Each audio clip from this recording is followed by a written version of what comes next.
नमस्ते दोस्तों, मैं हूँ आपकी दोस्त रुचि और आज आपके लिए लेकर आई हूँ पांडे बेचैन शर्मा उग्र की बहुत ही सुंदर कहानी शीर्षक है पिशाची। तो चलिए दोस्तों, आनंद लेते हैं इस कहानी का। बाबू श्रीलाल ने अभिवादन के उपरांत अपने मित्र रामनाथ के नक्श का निरीक्षण किया और फिर किंचित आश्चर्य से चमक उठे। वाह भाई, अभी तक ये होली वाला कुर्ता बदला नहीं? अजीब देहाती हो। शहर के लोगों ने रास्ते में तुम्हें देखकर क्या समझा होगा? और जरा पीछे की ओर घूम तो जाओ। नहीं घूमता। मुझे इस तरह घूर क्यों रहे हो? लो, अगर पीछे घूमने में तुम्हारी नजाकत को ठेस लगने का अंदेशा है तो मैं ही घुमाए देता हूँ। आहा, भले बने हो नाथ। दोनों कंधे पकड़कर बरबस रामनाथ को पीछे मोड़कर और उन्हें एड़ी से चोटी तक पान पीक से रंगे हुए कीचड़ से रंगे देखकर श्रीलाल ने व्यंग किया। मानो ये व्यंग रामनाथ की सहन शक्ति से अधिक था। वो एक बार आवेश में नीरस गंभीरता से बोले, मैं तुम्हें उल्हाना देने आया हूँ। देना उल्हाना? अपनी अस्वाभाविक गंभीरता से श्रीलाल ने कहा, मगर पहले मेरे महज एक सवाल का जवाब तो देते जाओ। ये बताओ कि ये किस ग्रामीण प्रेसी ने तुम्हारे यश परिधान का कीचड़ उछाला है और ये कहां से गंदगी अपने साथ लगाए हुए हो? तुम्हें इतनी प्रिय है कि इतने दिनों बाद भी अपनी पीठ पर लादे हुए हो। बनो मत श्रीलाल, रामनाथ ने आवेश के साथ उत्तर दिया। तुम सब कुछ मजे से जानते हो।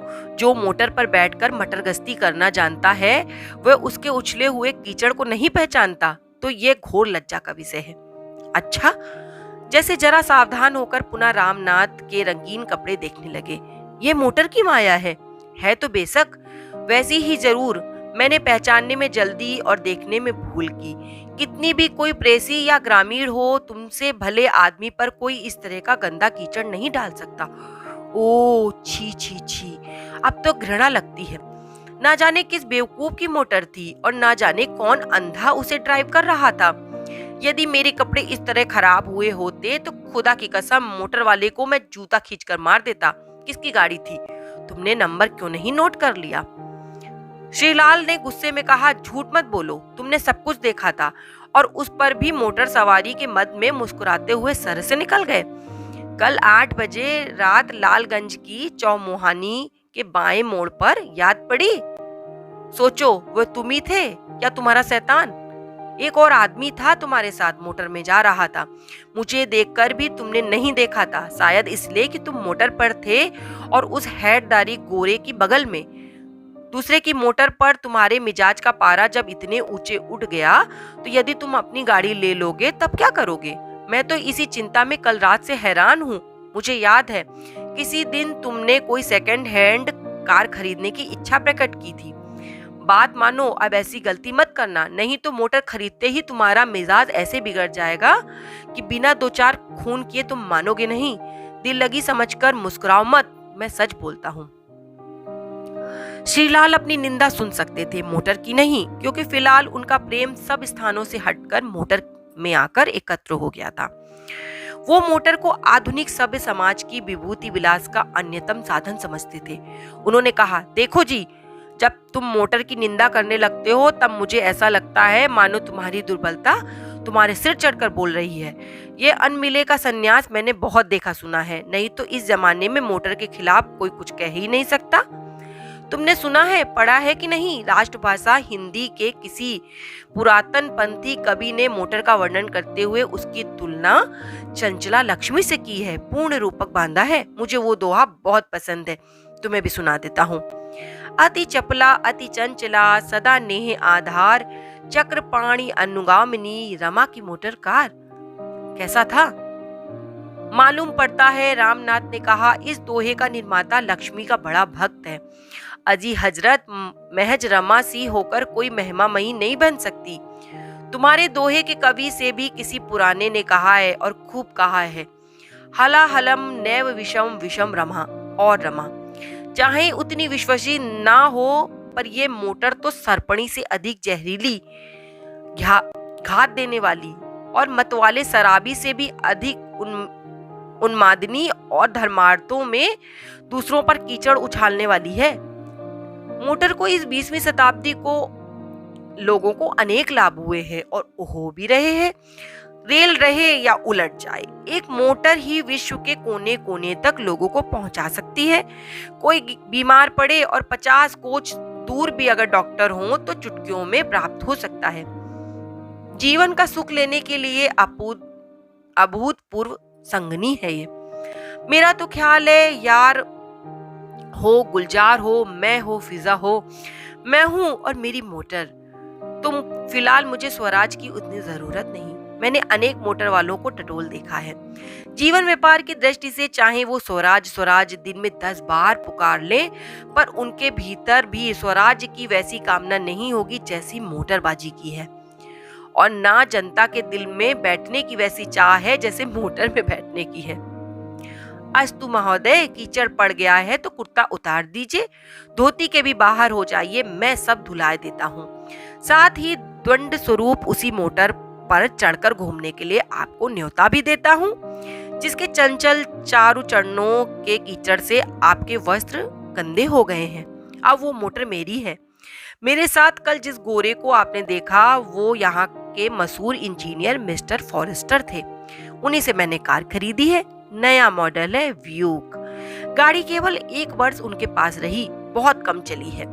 नई व्यूक 5000 से अधिक में ही मिलती है। मिस्टर फॉरेस्टर ने 2300 रुपए में मुझे दे दी। कहाँ मिलती इतने सस्ते में। कल मैं उसका ट्रायल ले रहा था। अभी बिल्कुल नई है, एकदम चकाचक। आज शाम को चलकर देखो, अजीब गुदगुदी भरी गाड़ी है वो। चढ़ते ही ऐसा लगता है मानो आसमान पर चढ़ गए। क्या? माफ करो, अब ज्यादा प्रश्नोत्तर नहीं। नौकर को बुलाया। भिकना, अरे भिकना, एक धोती ला, मेरे संदूक से नया कुर्ता भी निकाल दे। श्रीलाल ने अपने हाथ से रामनाथ के कुर्ते के बटन खोल दिए। क्षण भर के लिए अमीर के शिष्टाचार में गरीब का उलाहना धुल गया। शाम के ठीक 6 बजे सोफर ने गाड़ी लाकर बाबू श्रीलाल के दरवाजे पे खड़ी की और फिर बैठक में जाकर सलाम करते हुए निवेदन किया, मोटर तैयार है। तुरंत ही रामनाथ के साथ श्रीलाल बाहर आए। सोफर ने उनके लिए गाड़ी का दरवाजा खोल दिया। वो बैठे। सेल्फ स्टार्टर संपन्न गाड़ी क्षण भर में ही स्टार्ट होकर शहर की सड़कों पर सरपणी की भांति सरसर सरकने लगी। आंधी सी उसकी गति थी, चिंगारती सिंघनी सा उसका स्वर था। उसके चलते जैसे आसपास का वातावरण कांपने लगा। कहो श्रीलाल। मोटर में एक कोने से नजाकत से बैठे हुए उन्होंने पूछा, कैसी चाल है? बहुत अच्छी। यह तो नाम मात्र के लिए सेकेंड हैंड कार है, असल में बिल्कुल न्यू है। मगर एक बात है, वे भी कहो। मोटर पर बैठने से ऐसा अवश्य लगता है कि इंद्रासन पे बैठा हूँ। रास्ते के अन्य राहगीर तुच्छ मालूम पड़ते हैं। मन में अनायास ही आत्म अभिमान का शैतान मस्ती से मुस्कुराने लगता है। अरे गप्पी हो तुम, कमजोर दिल हो और बनते भी हो। मैं तो केवल आनंद लेता हूँ। मेरे मन में ना तो शैतान मुस्कुराता है और ना इंसान। इसी समय किसी राहगीर पर ढेरों धूल मोटर के पहियों से उड़कर पड़ी। इसे रामनाथ ने देखा। श्रीलाल का ध्यान भी पथिक की क्रोध से भरे हुए मुख पर आकर्षित हो गया। क्या है? सुनो, वो गाली दे रहा है। मोटर पर बैठकर आपको ज्यादा इन सब विषयों पर सोचना नहीं चाहिए। राहगीरों की नाक भौं के उत्थान पतन पर ध्यान देना मूर्खता है। यहाँ तो आनंद ही आनंद है, ख्याल मुनासिब है। ओ ओ ओ, सोफर को लक्ष्य कर रामनाथ चिल्ला उठे, बचाना उस बोझ वाले को। ए सुअर कहीं का। सोफर ने अपनी ड्यूटी अदा की। बहरा है साला, सुनता नहीं। बेचारा बोझ वाला प्राण बच जाने से प्रसन्न और मुफ्त की गालियों से क्षुब्ध क्षण भर के लिए वहीं खड़ा हो गया और मोटर वालों को इस तरीके से गुरचने लगा कि जैसे उन्हें खा जाएगा। उसका आशय ये था कि बच्चू सड़क पर उतरकर जवानी कैंची चलाओ तो सारी मोटरबाजी ठेंगे में मिला दूंगा। रामनाथ ने असंतुष्ट भाव से सोफर की शाब्दिक प्रताड़ना की बुराई की। गाली क्यों देते हो? एक तो अंधाधुंध गाड़ी चलाते हो और उस पर गाली। अरे हुजूर, ये पैदल चलने वाले नीरे निठल्ले होते हैं। इन्हें ये तमीज नहीं होती कि सड़क पर आदमी ही नहीं, गाड़ियां और मोटरें भी चलती हैं। अभी कुचल जाता तो मेरी जान को मुसीबत हो जाती। इसीलिए तो मैं कभी कभी सोचा करता हूँ कि मोटर के लिए सड़कें भी अलग होनी चाहिए और सर्वसाधारण के रास्ते में मोटरें नहीं चलनी चाहिए। इससे केवल चंद पैसा पतियों को मजा मिलेगा और गरीबों की जान भी खतरे में नहीं रहेगी। रामनाथ ने श्रीलाल से पूछा, ये सोफर कहाँ का है? जहाँ की गाड़ी है हुजूर, स्वयं सोफर ने उत्तर दिया। 6 महीने से फॉरेस्टर साहब की नौकरी में था, अब गाड़ी के साथ ही सरकार के यहाँ चला आया हूँ। अच्छा जी।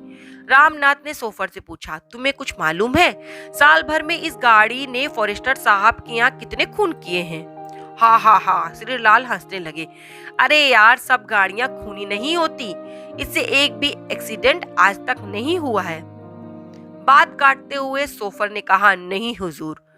हैंडल संभालते हुए बोला, इस नजर से ये बड़ी खराब है, इसलिए तो साहब ने इसे पानी के दामों में निकाल दिया।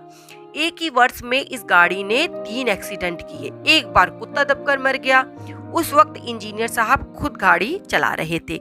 दूसरी बार एक जो गाय थी सड़क को लांग रही थी, तभी बिल्कुल तरबूज की तरह फटकर बिखर गई थी। कितना भयानक दृश्य था। तीसरी बार एक किसान की जान जाते जाते बची। इन्हीं घटनाओं के कारण साहब ने इस गाड़ी को हत्यारनी समझकर निकाल दिया। सुनते हो? रामनाथ ने श्रीलाल को छेड़ा। आप अहिंसावादी और हिंदू होकर ऐसी सवारी पर चल रहे हैं जिसने स्वान हत्या और गौ हत्या तक की है। ओ उतारो मुझे, मैं बाज आया इस राक्षसी आनंद से। ये मोटर नहीं, पूरी दानवी है। इस बार श्रीलाल भी जरा प्रभावित हुए। क्यों जी? उन्होंने सोफर से पूछा, क्या सचमुच इस गाड़ी से गौ हत्या हुई है? जी हाँ हुजूर, इसमें झूठ बोलने की क्या बात है, मगर आज तक आपके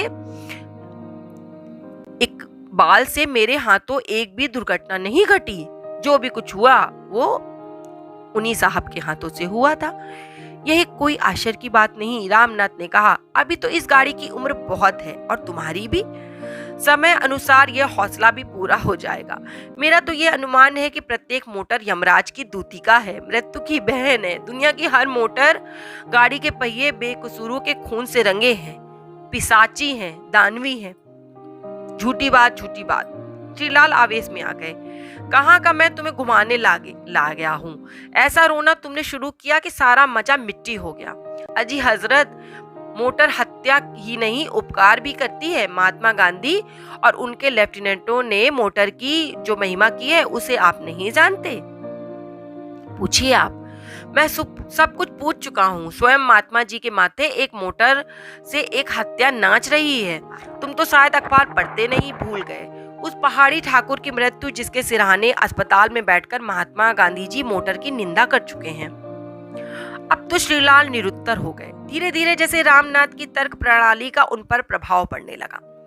कम से कम इस हत्यारनी मोटर को खरीदने का पश्चाताप मन में अवश्य होने लगा था। रात अंधेरी थी और सड़क पर दोनों ओर के गुंजान वृक्षों के कारण अंधकार का आकार भी विकराल हो रहा था। सामने से एक मोटर आती दिखाई पड़ी। श्रीलाल ने देखा, उसके दोनों प्रकाशक नेत्र ऐसे लगते थे जैसे किसी राक्षसी के। राक्षसी हत्यारनी। श्रीलाल के रोंगटे अनायास ही खड़े हो गए। उधर से आने वाली मोटर इधर वाली पर पसेरियों धूल उछालकर साफ निकल गई। श्रीलाल और रामनाथ मुंह पर रुमाल लगाकर ये सोचकर रह गए कि ऐसा तो हम भी करते हैं। इसी समय बीच सड़क पर किसी के कारखाने की आवाज सुनाई पड़ी। सोफर ने तेज रोशनी से सड़क की जांच की तो देखा एक छोटा सा मनुष्य एक और पड़ा मुर्गे सा तड़प रहा है। रामनाथ ने देखा, श्रीलाल ने भी। दोनों ने एक साथ ही सोफर को ललकारा, गाड़ी रोको, मालूम पड़ता है जाने वाली मोटर खून करती गई है। गाड़ी रोककर तीनों ने देखा, कोई गरीब देहाती बालक कमर तक कुचला पड़ा हुआ था, तड़प रहा था। क्या हुआ रे? सोफर ने पूछा। मुंह से कुछ न बोलकर जाने वाली मोटर की दिशा में बेचारे बालक ने संकेत मात्र कर दिया। ओ! रामनाथ उबल पड़े। हत्यारे, कायर ने मुड़कर भी नहीं देखा। ना सो ऐसे मोटर वालों का। कहाँ का रहने वाला है रे तू? सोफर ने पुनः प्रश्न किया। मधुपुर का, धीरे से बालक ने उत्तर दिया। उसका तड़पना देखकर दर्शकों का कलेजा मुंह को आने लगा। मधुपुर पास का ही गांव था। सोफर से समाचार पाकर 100% ग्रामीण स्त्री पुरुष घटना स्थल पर दौड़ा है। कुशल इतनी थी कि दम तोड़ने से पूर्व बालक ने अपने पिता को बता दिया था कि वो श्रीलाल की गाड़ी से घायल नहीं हुआ, असली हत्यारनी तो फरार हो गई है। बालक के दुखद और करुण अंत का जो नजारा उन्होंने देखा था उससे उनका हृदय जो था द्रवित हो गया था। सारा गांव रोने लगा। माताएं अपने बच्चों को छाती से चिपकाकर सिसकने लगी। श्रीलाल भी भर उठे, छलक पड़े। दूरी अधिक होने पर भी श्रीलाल ने पैदल ही घर लौटने का निश्चय किया और निश्चय किया कि अब वो कभी इस पिशाची की सवारी नहीं करेंगे। तो दोस्तों, आपको कैसी लगी आज की ये स्टोरी? पसंद आई हो तो आगे शेयर कर दीजिएगा, और अगर ऐसी ही कहानियां सुनने का आपको शौक हो तो मेरे चैनल को सब्सक्राइब कर लीजिएगा। धन्यवाद।